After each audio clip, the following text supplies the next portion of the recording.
He's the T-Rex of political talk. Alex Jones on the GCN Radio Network.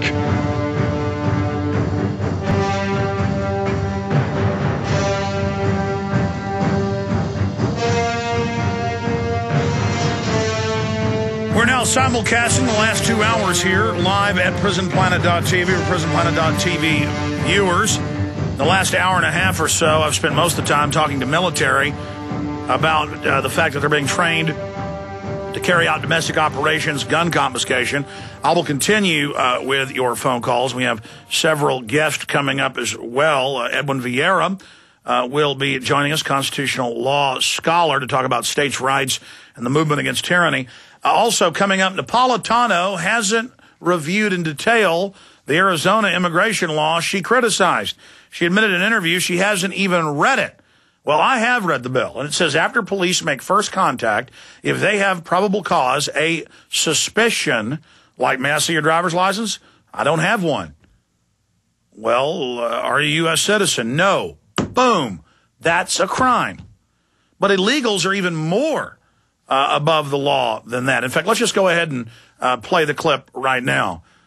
Here it is. I might ask, have you had a chance to review the new law that was passed by the state of Arizona? I have not reviewed it in detail. I certainly know of it, Senator. So you're not prepared to make a judgment on it? Senator, that is not a law. Let me just say this. As you know and are well aware, that's not the kind of law I would have signed. And for what reason? Well, because I believe that it's a bad law enforcement law. I believe it mandates and requires local law enforcement or puts them in a position many do not want to be placed in. When I was dealing with laws of that ilk, most of the law enforcement organizations in Arizona at that time were opposed to such legislation. Okay. Think about this. When I had the Austin police chief in a year and a half ago or so, the first time I interviewed him, and I talked about Austin being a sanctuary city, 800 plus in the nation, over 800. And I said, why don't you arrest illegal aliens for drunk driving? Why don't you arrest illegal aliens for committing crimes? Why don't you arrest illegal aliens? And he said, well, then they wouldn't trust us to call us when they need us. I mean, it's on record that illegals have more rights than citizens. We've had illegal aliens call into the show and admit that they're basically above the law. Or if they do get arrested, it's a $10, maybe $50 fine. I mean, it's all over the news that 4 or 5 times the same illegal alien, whether it's in Dallas, Texas, or Tucson, Arizona, I've seen cases in California, where over and over again they drunk drive and hit people, and the police don't even arrest them on the scene because the courts know there's no money in that person, and the system wants them released. And so, it puts law enforcement in a bad position to have to enforce the law. Heaven forbid they're not just out there writing speeding tickets and not out there, providing security for government buildings for non-existent threats. God forbid cops actually go after criminals. And look, a lot of hardworking people have come up here from Mexico, and Mexico has collapsed. It's in trouble. But if you've got a lifeboat and the other ship's just sunk and you've already taken more people on your boat than is safe, if you just take unlimited, your boat will sink as well. But statistically, many people fleeing justice from, by the way, all over the world, not just Mexico. Mexico's the biggest nation immigrating. They come here. Serial killers, murderers, arsonists, rapists. And time again, they just get away with murder. And so the question is, why are they getting away with murder? And it's because the system wants them here. They want unlimited numbers of them here. Because as long as they're given welfare, and as long as the nanny state big government poses as their friend, statistically, in over 90% of the cases, you can pull up the national numbers, they vote for anti-gun legislation, globalist legislation, quote, free government health care. And I've got numbers here today I'm going to cover after I get into some more of the news, where in Texas, hundreds and hundreds of physicians are quitting, and thousands are talking about it. And I see these articles every 2 or 3 days from Florida or Texas or California, where the state boards are complaining that doctors are just saying, you know what, I'm 55, I'm not going to work another 10 years. I've already got to buy all this liability, malpractice insurance. Most doctors do not make that much money. And by the way, they have to go to, on average, 8 years of school instead of the average person professional 4 years of school. They have to, especially trauma surgeons. I mean, it's stressful doing heart surgery, folks. It's stressful doing brain surgery. It is stressful having a child come in who's been in a car wreck whose head's smashed in, and then watching that child redline and die. So we need to pay doctors a lot of money. And the media has lied about this and implied that doctors are the reason healthcare costs have gone up.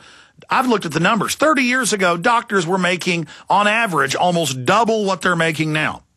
Okay, now there are some specialists and, plastic surgeons and some special, top cancer people, who might be making $1 million a year. But most doctors are making under $100,000 a year. Under $100,000. In fact, Google the term average MD salary in the U.S. I saw it last year. I believe it was $97,000, but I'm not going off my memory. Oh, let's imagine you got $500,000 in many cases for all your college and medical school bills. $500,000.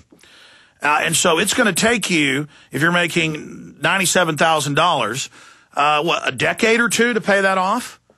I mean, I know lots of medical doctors now who are living in an okay little house or an okay apartment. I mean, I know people who were both husband and wife are doctors, Harvard graduates, and they're living in a $300,000 house. I mean, that's a cracker box in Austin. Austin's one of the more expensive places in Texas. But look, don't worry. They're just quitting. They're leaving. They're done.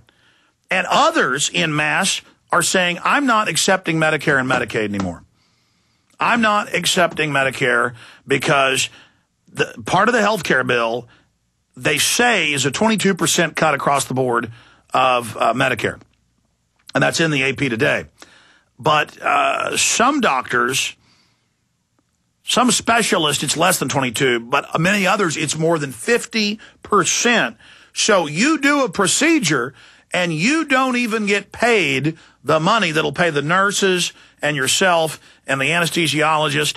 And you notice it's mainly Medicare people, who are older, who need the heart surgeries. So I was reading in the article today about how heart surgeons and people that deal with the vascular system are one of the biggest groups just saying, I'm done. They're either quitting or they're saying, I'm not accepting Medicare. Well, Ron Paul, wasn't accepting it 25 years ago when he was practicing medicine because of this. But he did have low rates.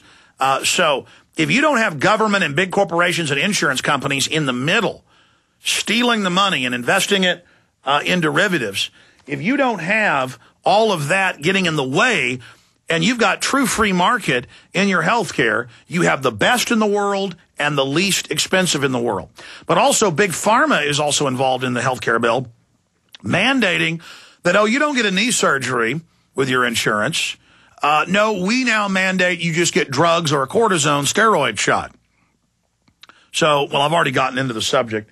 In fact, let me try to find it here in my stack. Sometimes it's just quicker just to reprint the article. But it was, I'm sure you've seen it. It's been all over the news that doctors are just quitting everywhere or refusing to take Medicare. Here it is. This is the Houston Chronicle. I have an AP article as well in the stack. Texas doctors opting out of Medicare at alarming rate. And I never really see national stories with the national numbers. I guess those haven't been compiled yet, but I've seen it, Michigan, New York, Florida, Texas, all over where, here's an example. Everywhere I go, doctors tell me how they just want to quit. I was talking to a doctor who's far from retirement, and he was discussing how he's an emergency medicine MD, and how in the last couple of years, and I'd also seen this in the news, they've started as a way to harass doctors. They're the doctors, not the bureaucrats, having people at hospitals fill out customer satisfaction forms. And I was telling this doctor about my dad, who's a dentist, and he says beautiful women will come in and say, pull my tooth, it hurts. And nothing's wrong with their tooth. They want a bottle of painkillers. So they're ready to have their tooth pulled out, and he'll say no, and they'll get mad and make harassing phone calls and try to make complaints. And the doctor said, absolutely. He said, doctors are on the verge of quitting everywhere because since this went in the last 2 years, it is just incredible. He said, I'll be in there with a dying child from a car wreck. You know, they're dying.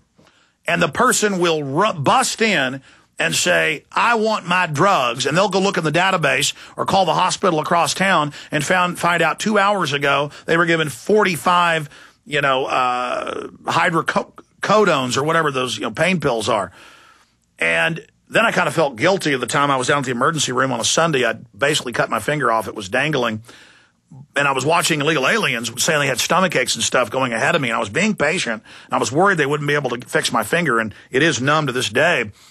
And I kind of got up there, but I was very cold. And I said, listen, you need to do this. And then the lady was on.